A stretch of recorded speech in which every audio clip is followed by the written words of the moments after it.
Hello everyone, I am Asad Khan and welcome to our channel Exam Fuel. In this class, I will teach you about the soils of India, the degradation of soil and the conservation of soils. What is soil? First of all, I will talk about the what is soil. Soil जैसा कि आपको पता है, land पे जो अपर most part of the earth crust, land पे या अर्थ पे जो ऊपर वाला पार्ट होता है अर्थ का, क्रस्ट का, वो क्या कहलाती है? सॉइल कहलाती है। तो ठीक डेफिनेशन देखें तो क्या होगी? The upper most part of the earth crust which is fertile and support to growth of plants, animal and vegetation cover is called soil. ठीक है, ओके। तो बात करें सॉइल की, तो लैंड की, जो लैंड पे, अर्थ पे जो सबसे ऊपर वाला फर्टाइल पार्ट है, ये वाला अर्थ क्रस्ट का, ये क्या कहलाता है? सॉइल कहलाता है। अब सॉइल कैसे बनता है? सॉइल का डेवलपमेंट कैसे होता है? The soil develop due to the weathering. Soil कैसे डेवलप होती है? Due to the weathering and denudation, due to the weathering and denudation of the rock material, weathering means टूट फूट और डेन्यूडेशन मीन्स, इसका मतलब भी क्या होता है? टूट फूट। वेदरिंग जो क्लाइमेट एक्शन से जो टूट फूट हो गया, डेन्यूडेशन होगा, उससे क्या होगा? जो रॉक्स होगी, अपर मोस्ट रॉक्स, ये जो रॉक्स होगी ठोस, कठोर या सॉलिड स्टेट में, ये टूट जाएगी। अब ये टूट जाएगी तो इसके टूटने से ही डेवलपमेंट होगा, किसका? सॉइल का डेवलपमेंट होता है। अब सॉइल बनती कैसे है, या सॉइल का जो डेवलपमेंट होता है उसके मेनली जो कंपोनेंट होते हैं वो होते हैं रॉक्स एंड ऑर्गेनिक मटेरियल्स। तो सॉइल्स का जो पार्ट करें, due to the weathering and denudation of rock material and mixing of organic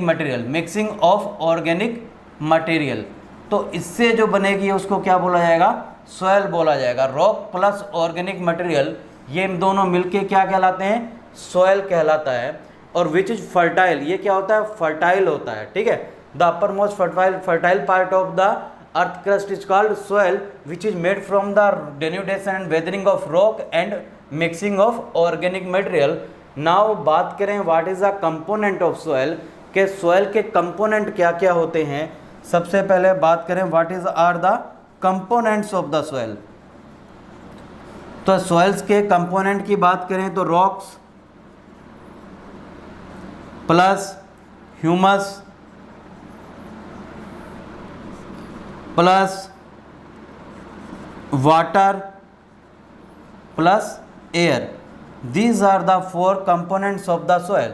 ये 4 क्या होते हैं? सॉइल के कंपोनेंट्स होते हैं। रॉक के टूटने से, ऑर्गेनिक मटेरियल के मिलने से, अब उसमें जब वाटर और एयर दोनों इसमें जब मिल जाएंगे तब ये चारों ही क्या कहलाते हैं? डेवलपमेंट करेंगे सॉइल का। These are the 4 component of the soil. अब हम बात करें, सबसे पहले बात की हमने सॉइल्स की डेफिनेशन आप पता है, these are the 4 component of the soil. अब हम बात करते हैं विच आर द फैक्टर्स, कौन कौन से ऐसे फैक्टर हैं जो सॉइल्स को क्या करते हैं? इफेक्ट करते हैं, जो या सॉइल्स का डेवलपमेंट है वो किन फैक्टर्स पे डिपेंड करता है। आपको पता है सॉइल्स बहुत टाइप्स की होती हैं। ब्लैक सॉइल जैसे कि आपने सुन रखी हैं, एलुवियल सॉइल होती है, ब्लैक सॉइल होती है, लेटराइट सॉइल होती है, जैसा कि आप सभी जानते हैं। तो सॉइल्स का सॉइल्स जो डिपेंड करती है, ये अलग अलग तरह की सॉइल्स क्यों होती है? ये डिपेंड करती है on the 5 factor. There are 5 factor on which the types of soil depend. तो सबसे पहले फैक्टर बहुत इंपॉर्टेंट है, ये 5 फैक्टर्स देख लेते हैं जिन पे क्या सॉइल्स का टाइप डिपेंड करेगा। सबसे पहले देखें तो पेरेंट मटेरियल या पेरेंट रॉक जिसको कहेंगे, पेरेंट मटेरियल या पेरेंट रॉक। ठीक है, दूसरे नंबर पे बात करें तो climate is also a factor which determines the types of soil. The third type, if I will talk about the third factors, then there will be natural vegetation.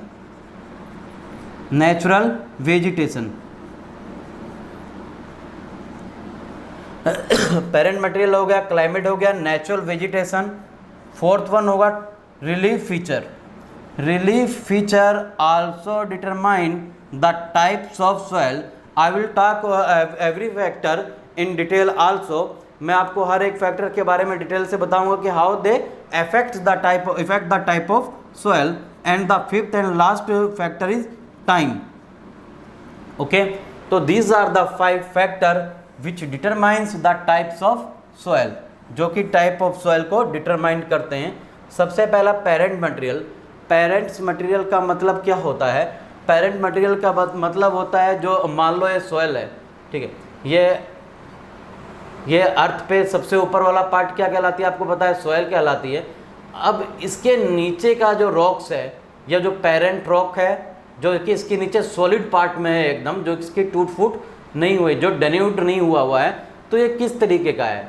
तो ये parent material कैसा है, उस पर डिपेंड करेगा types of the soil. जैसे कि आपको पता है ब्लैक सॉइल, इंडिया के जो डक्कन प्लेट्यू में जो सॉइल पाई जाती है ब्लैक सॉइल, उसके नीचे आपको पता है लावा ठंडा होके और वहाँ पे सॉलिडिफाई हो गया है, जिसको बेसाल्ट कहते हैं। अब उसकी वजह से जो सॉइल डेवलप हुई है वो क्या है? ब्लैक सॉइल है। तो ये पेरेंट मटेरियल पे डिपेंड करती है। दो सेकेंड वन है क्लाइमेट। अब क्लाइमेट पे भी डिपेंड करता है कि सॉइल कैसी होगी। ज़्यादा बारिश होगी तो कैसी होगी? पीटी सॉइल होगी, या जो बहुत ज़्यादा लीचिंग हो जाएगी तो लेटरेट सॉइल होगी। बारिश कम होगी, सूखा एरिया होगा तो एरिड सॉइल होगी। और तो क्लाइमेट भी डिटरमाइन करता है टाइप्स ऑफ सॉइल। अब नेक्स्ट बात करते हैं natural vegetation. Natural vegetation also determine the types of the soil. अगर वहाँ पे कहीं पे ज़्यादा नेचुरल वेजिटेशन है, वेजिटेशन कवर ज़्यादा है, तो पत्तियाँ ज़्यादा टूटेंगी, पत्तियाँ या पेड़ पौधे ज़्यादा टूटेंगे। अब वो ज़्यादा गलेंगे तो ह्यूमस कंटेंट क्या होगा? सॉइल में ज़्यादा होगा। आपको पता है ह्यूमस क्या होता है? The upper most black part of the soil. जो ब्लैक वाला पार्ट होता है, जो सड़े गले जानवरों से, ऑर्गेनिक मटेरियल से जो बनता है, उसको ह्यूमस कहा जाता है। अब नेचुरल वेजिटेशन ज़्यादा होगा तो ह्यूमस कंटेंट क्या होगा? किसी सॉइल में ज़्यादा होगा। फोर्थ बात करें रिलीफ फीचर। रिलीफ फीचर का मतलब होता है टोपोग्राफी। टोपोग्राफी का कहने का मतलब, वहाँ किसी एरिया में पहाड़ है, किसी लैंड में जंगल है, कोई लैंड ऐसे डिप्रेशन में है, या किसी लैंड पे क्या है? रेत है या बालू है, तो ये होता है रिलीफ फीचर। तो रिलीफ फीचर भी क्या करता है? सॉइल्स को डिटरमाइन करता है। रिलीफ फीचर पे भी क्या करती है? सॉइल डिपेंड करती है। नेक्स्ट बात करें टाइम की। Time is also important factor. Time से क्या होता है? अगर ज़्यादा टाइम हो गया है तो सॉइल कैसी होगी? मैच्योर होगी, ठीक है। और टाइम क्या हुआ है? कम हुआ है, मतलब रॉक्स थोड़ा सा कम ही समय हुआ है रॉक्स को टूटे हुए, तो सॉइल कैसी होगी? कम मैच्योर होगी, या वो कैसी होगी? न्यू सॉइल होगी, न्यूली फॉर्म सॉइल होगी। जैसे कि आपको पता है रिवर है, रिवर अपने साथ में सेडिमेंट लेके लिए लाती है और पास में जमा कर देती है। तो ये पास वाले जो डेटर में जो सॉइल होती है वो नहीं होती है, इसको टाइम क्या लगा रहता है? कम टाइम लगा होता है डेवलप होने में। अब जो दूर वाली सॉइल होगी ये काफ़ी लंबे टाइम से डेवलप हुई होगी, काफ़ी समय हो गया होगा इसको डेवलप हुए हुए, तो ये क्या होगी? ओल्ड सॉइल होगी। अब इन दोनों सॉइल की प्रोफाइल भी क्या हो सकती है? डिफरेंट हो सकती है। इनकी फर्टिलिटी डिफरेंट हो सकती है, इनकी प्रोफाइल डिफरेंट हो सकता है, कंपोजिशन भी इनका डिफरेंट हो सकता है। तो टाइम पे भी डिपेंड करता है कि सॉइल किस टाइप की होगी। तो these are the 5 factor on which decide or determine the types of soil: parent material, climate, natural vegetation, relief feature and time. Okay, now I will teach you about the composition और structure of the soil. Structure of the soil की बात करते हैं हम लोग के soil का structure कैसा होता है। जनरली सॉइल में तीन लेयर होती हैं। सबसे पहला पेरेंट या हार्ड मटेरियल होता है, होरिजन ABC। जनरल बात करें तो 3 लेयर में डिवाइड किया जाता है सॉइल को, horizon A, horizon B and horizon C। Horizon C में क्या होता है? होरिजन C मतलब पेरेंट मटेरियल जो पूरा का पूरा सॉलिड है, इसको कहेंगे होरिजन C। जो थोड़ा टूटा हुआ है ये क्या कहलाएगा? होरिजन B, या इसको कहेंगे सब सॉइल। अब उसके बाद होरिजन C या जो सॉइल होती है इसको क्या कहते हैं? होरिजन C, जिसमें ऊपर वाला पार्ट क्या कहलाता है? ऑर्गेनिक मटेरियल या ह्यूमस कहलाता है। तो these are the 3 layer generally. अब ऐसे बात करें तो देयर आर 5 लेयर। ऐसे बात करें तो 5 लेयर होती हैं सॉइल की, वो मैं बता देता हूँ। विच आर द बात करें तो स्ट्रक्चर ऑफ द सॉइल की, तो हम लोग स्ट्रक्चर ऑफ द सॉइल की बात करें तो देयर आर 5 लेयर स्ट्रक्चर।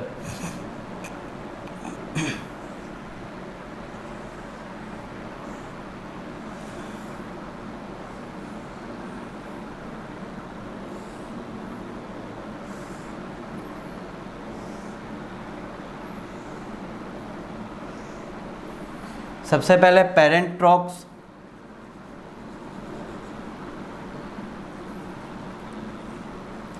ये वेदर्ड रॉक,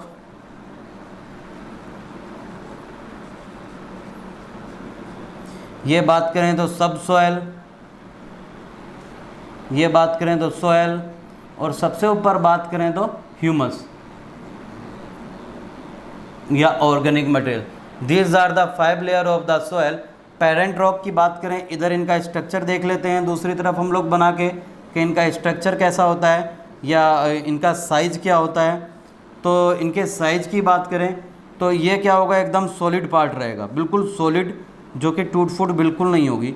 इसकी बात करें तो थोड़ा टूट फूट इसमें हो जाएगी, इस तरह से टूट फूट इसमें स्टार्ट हो जाएगी, वेदर्ड रॉक कहलाएगी ये। उसके बाद सब सॉयल बात करें तो इसमें ज़्यादा टूट फूट हो जाएगी, ऐसे मोटे मोटे पत्थरों में डिवाइड हो जाएगी, इसमें क्रैक्स ज़्यादा डेवलप हो जाएंगे, नीचे तक ये डेनुडेशन का इफेक्ट नीचे तक आ जाएगा, ठीक है। आफ्टर इसके बाद सॉयल की बात करें तो ये क्या होगा, जो ऊपर वाली लेयर रहेगी सॉयल, जिसमें कि वेजिटेशन ग्रो होता है, ट्रीज़ कवर होते हैं, और इसको क्या कहा जाता है, सॉयल कहा जाता है। अब इससे ऊपर बात करें तो ये ब्लैक कलर का क्या होता है, ह्यूमस होता है, which is made from the organic material and organic material like the vegetation and the decomposition of the various living organism. Living organism के सड़े गले जानवरों के मरने से या तो वेजिटेशन कवर के डिकम्पोजिशन से बनता है, वो क्या कहलाता है, ह्यूमस कहलाता है।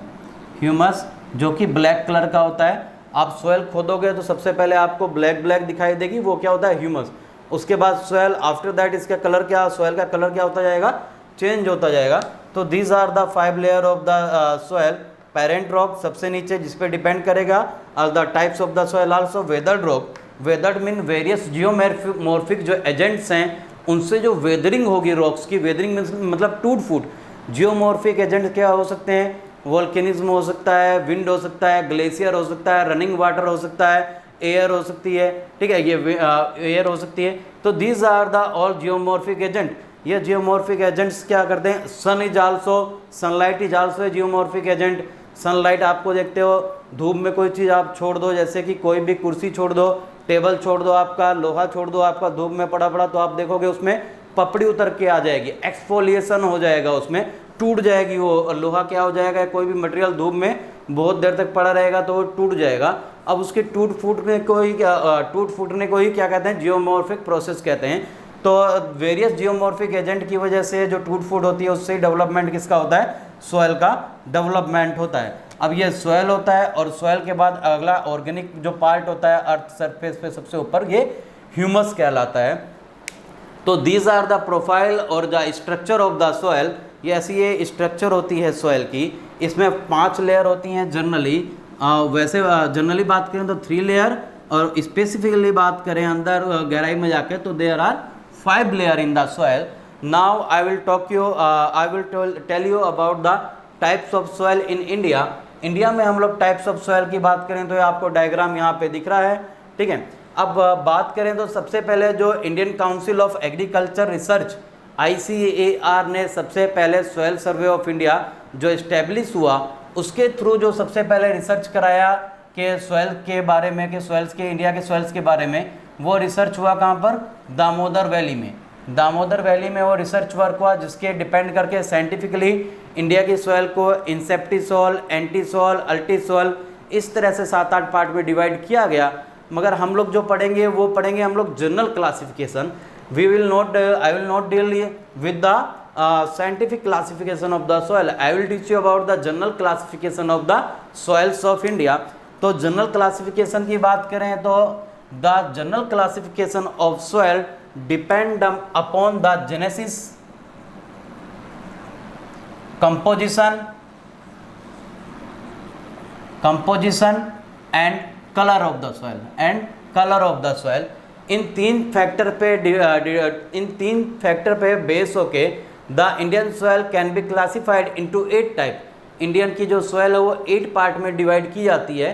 जो ब्रॉडली देयर आर 6 पार्ट, और 2 पार्ट क्या होते हैं, मेजर पार्ट हैं 6 और 2 क्या है, माइनर पार्ट हैं। यहाँ पे लिख देता हूँ मैं। सबसे पहले जो सॉयल होएगी alluvial soil, alluvial soil. Second one black soil, black soil. और थर्ड वन बात करें red and yellow soil, red and yellow soil. Fourth हम लोग बात करें तो लेटेराइट सॉयल। फिफ्थ बात करें, फिफ्थ वन बात करें तो ये हो गया forest soil, forest soil. Forest soil के बाद सिक्स्थ बात करें तो एरिड सॉयल, एरिड सॉयल के बाद सेवंथ बात करें तो पीटी सॉयल, पीटी सॉयल के बाद एट्थ जो last one is saline soil, saline soil. These are the 8 part of the soils of India, but these 6 are major soils of India, जिनके बारे में मैं आपको डिटेल में बताऊंगा। ये क्या होती हैं, ये माइनर soils हैं। तो these are the 8 part of the soils which found in India, जो कि इंडिया में पाई जाती हैं। सबसे पहले बात करेंगे एलुवियल की, फिर ब्लैक की, फिर रेड एंड येलो की, फिर लेटराइट की, फिर फॉरेस्ट की, फिर एरिड की, फिर पीटी की, फिर सैलाइन सॉइल की। इस तरह हम लोग 8 सॉइल की बात करेंगे। तो सबसे पहले बात कर लेते हैं अबाउट द एलुवियल सॉइल। सबसे पहले बात करेंगे एलुवियल सॉइल की। या आप इसका एक बार स्क्रीनशॉट ले लीजिए टाइप्स ऑफ द सॉइल का।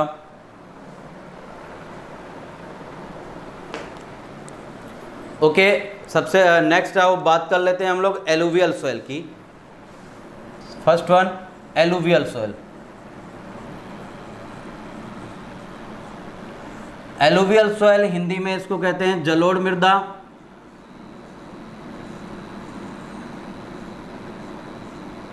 जलोढ़ मृदा इसको हिंदी में कहा जाता है। अब एलुवियल सॉइल की बात करें, कैसे बनती हैं एलुवियल सॉइल? ये बनती हैं due to the deposition of the sand and silt by the river. Deposition of silt, deposition से बनती है। जनरली कैसे बनती है? डिपोजिशन से। Deposition of sand and silt by the river. River जो सैंड या सिल्ट अपने साथ में लाती है, इस तरह से रिवर बह कर आएगी, रिवर बह के आएगी और अपने साथ में सैंड और सिल्ट लाएगी। अब उसके आसपास के एरिया में उसका क्या कर देगी? डिपोजिशन कर देगी। तो उसको क्या बोला जाएगा? इस सॉइल को एलुवियल सॉइल बोला जाएगा। अब एलुवियल सॉइल क्या करती है? इंडिया में सबसे ज़्यादा एरिया में पाई जाने वाली सॉइल है।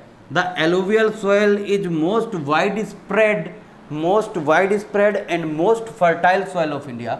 एलुवियल सॉइल क्या होती है? इंडिया में सबसे ज़्यादा एरिया में पाई जाती है। ये क्या मोस्ट फर्टाइल सॉइल है इंडिया की, most fertile soil and most wide spread. Wide spread सबसे ज़्यादा एरिया में पाई जाती है ये सॉइल, मोस्ट वाइड स्प्रेड है, मोस्ट फर्टाइल है। It cover about 40% of the land area of India. ये इंडिया का 40% लैंड एरिया को कवर करती है। ये रेड कलर से जो दिखाई हुई है मैंने, ये एलुवियल सॉइल है, ठीक है, ये वाली।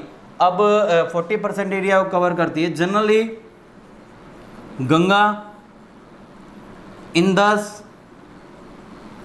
और ब्रह्मपुत्रा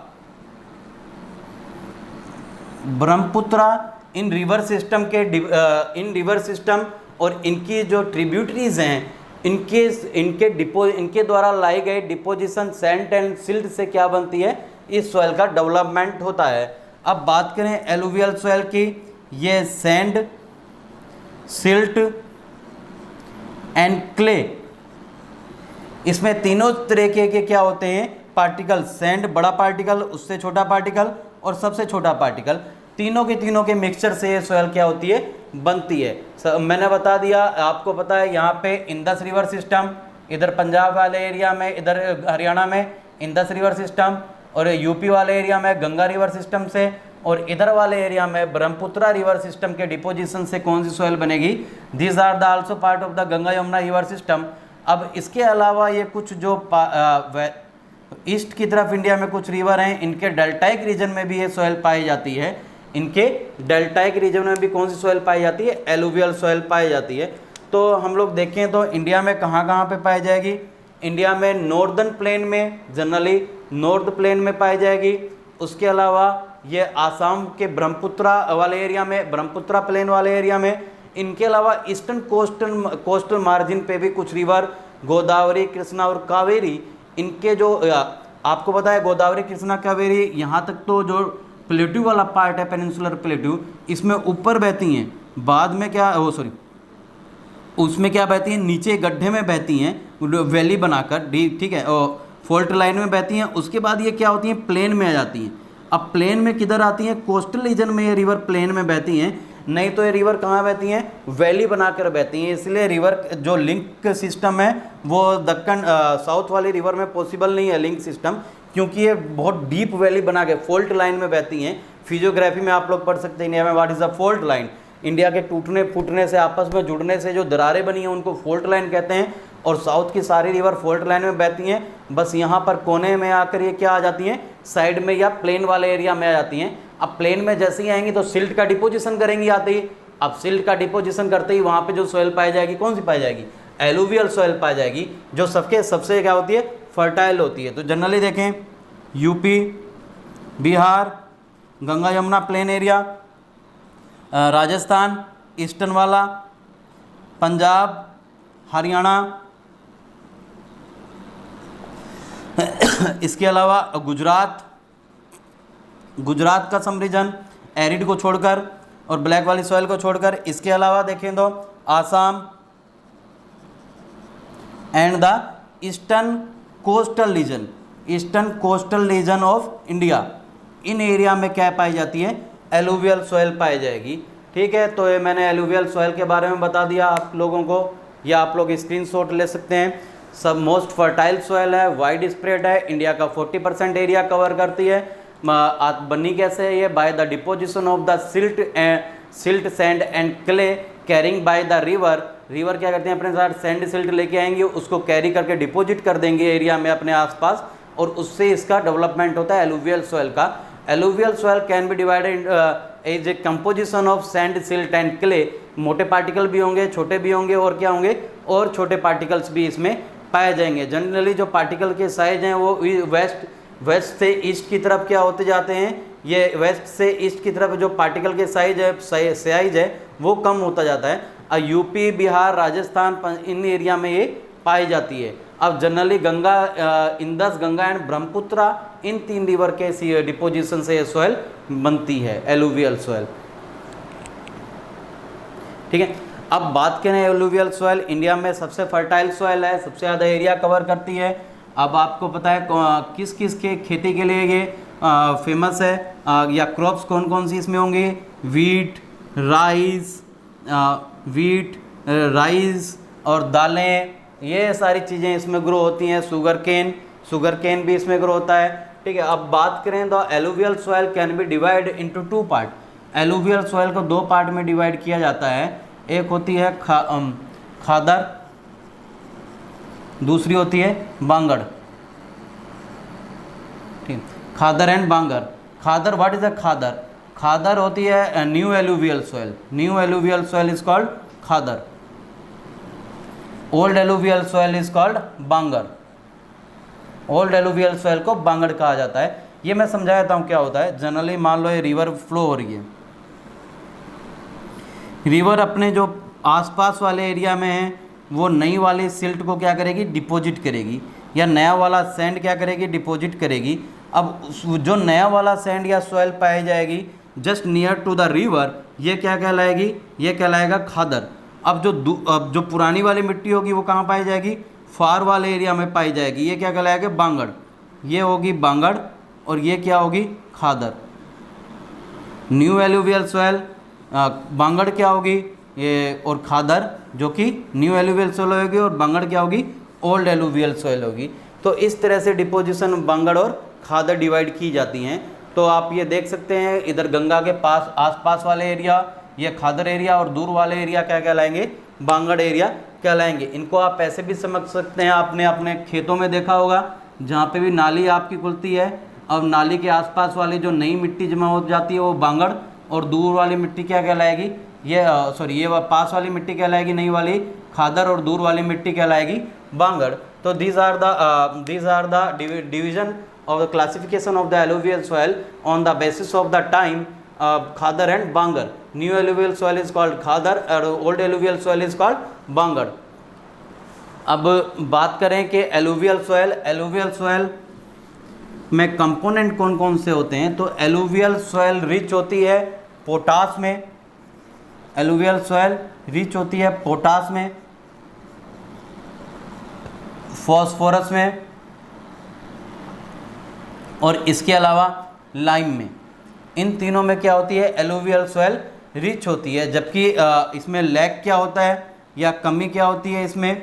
अब सबसे पहले देखें तो एलुवियल सोयल में नाइट्रोजन की थोड़ी कम मात्रा पाई जाएगी, जिसकी वजह से यूरिया का यूज़ ज़्यादा करना पड़ता है। नाइट्रोजन की थोड़ी क्या होती है, मात्रा थोड़ी कम पाई जाती है, तो एलुवियल इसके लिए यूरिया का हम लोग यूज करते हैं।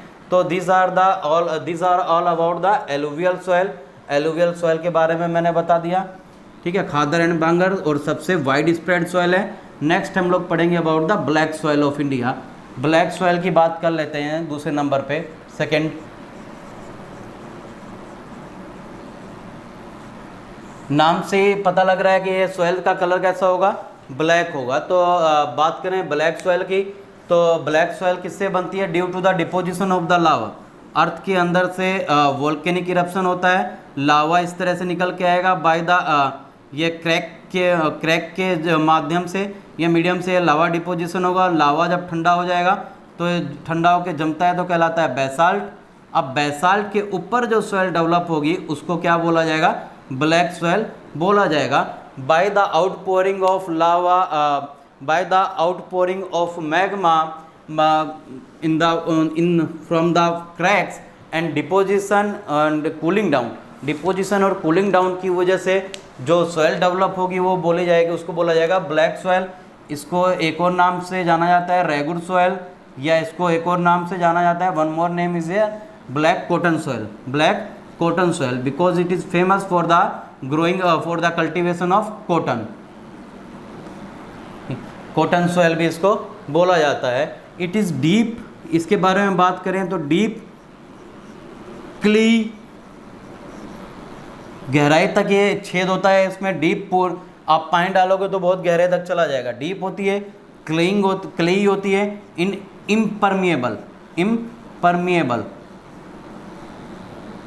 इम्परमिएबल या तो इसमें क्या होगा, इसमें आर पार पानी आसानी से नहीं जाता है, ठीक है। डीप होती है, क्ले होती है और इनपरमिएबल होती है ये। अब इसकी एक खास बात क्या होती है, जब इसमें आप ब्लैक सॉइल में जैसे ही आप पानी डालोगे, जैसे ही आप वाटर इसमें आएगा तो ये क्या हो जाएगी, ये सिंक हो जाएगी और स्वेल हो जाएगी, सिंक हो जाएगी और स्वेल हो जाएगी। अब जैसे ही इसमें ये सूख जाएगी वैसे ही इसमें क्या डेवलप हो जाएंगे, क्रैक डेवलप हो जाएंगे बड़े बड़े। इस तरह से बीच में क्या हो जाएगा, गैप बन जाएगा सॉइल के बीच में। अब ये क्रैक इतने बड़े बड़े डेवलप हो जाते हैं जिसकी वजह से इस सॉइल को बोला जाता है, इस सॉइल को बोला जाता है self ploughing in nature. Self plough का मतलब ऐसा दिखाया देता है कि खुद ही इसमें प्लो हुआ है या जुती हुई है ये सॉइल, इस ऐसा लगता है ब्लैक सॉइल में। तो डीप होती है, क्लेई होती है, इम्परमिएबल होती है। व्हेन यू विल ये वेट होगी तो क्या हो जाएगी, सिंक हो जाएगी, आपस में स्वेल हो जाएगी, और जैसे ड्राई होगी आपस में क्या हो जाएगी, चिपक जाएगी, आपस में क्या हो जाएगी, चिपक जाएगी, और ये ड्राई होने के बाद चिपक जाएगी, और इसमें क्या हो जाएगा, पानी देते ही ये क्या हो जाएगी, फूल जाएगी। तो अब इसमें बात करें सेल्फ प्लोइंग इन नेचर होती है, ये है ब्लैक सॉइल। अब ब्लैक सॉइल की बात करें तो ब्लैक सॉइल रिच किस में होती है, ब्लैक सॉइल की बात करते हैं, रिच होती है lime, iron, magnesium, lime, iron, magnesium and aluminium. Rich किस में होती है, लाइम में रिच होगी, आयरन कंटेंट होगा, मैग्नीशियम कंटेंट होगा, इसमें एल्यूमिनियम कंटेंट काफ़ी मात्रा में पाया जाएगा। और पुअर किस में होती है, लैक किस में करती है ये, पुअर इसमें नाइट्रोजन कम पाया जाएगा, नाइट्रोजन के अलावा फास्फोरस इसमें कम होगा, और ह्यूमस कंटेंट भी उसमें क्या होगा, कम पाया जाएगा। तो इसमें क्या करती है, लैक करती है ये सॉइल। तो इस तरह से नाइट्रोजन, फास्फोरस और ह्यूमस में क्या होगा, लैक करेगी। और जो ब्लैक सॉइल इंडिया में पाई जाएगी वो कहाँ कहाँ पे पाई जाएगी, तो ब्लैक सॉइल की बात करें तो दक्कन प्लेटू वाले रीजन में, ये एरिया दक्कन प्लेटू वाला जो रीजन है इसमें ब्लैक सॉइल पाई जाएगी। जनरली स्टेट की बात करें, स्टेट कौन कौन से हो जाएंगे, Maharashtra, Gujarat region, MP region, Karnataka region, these are the area where the black soil is found.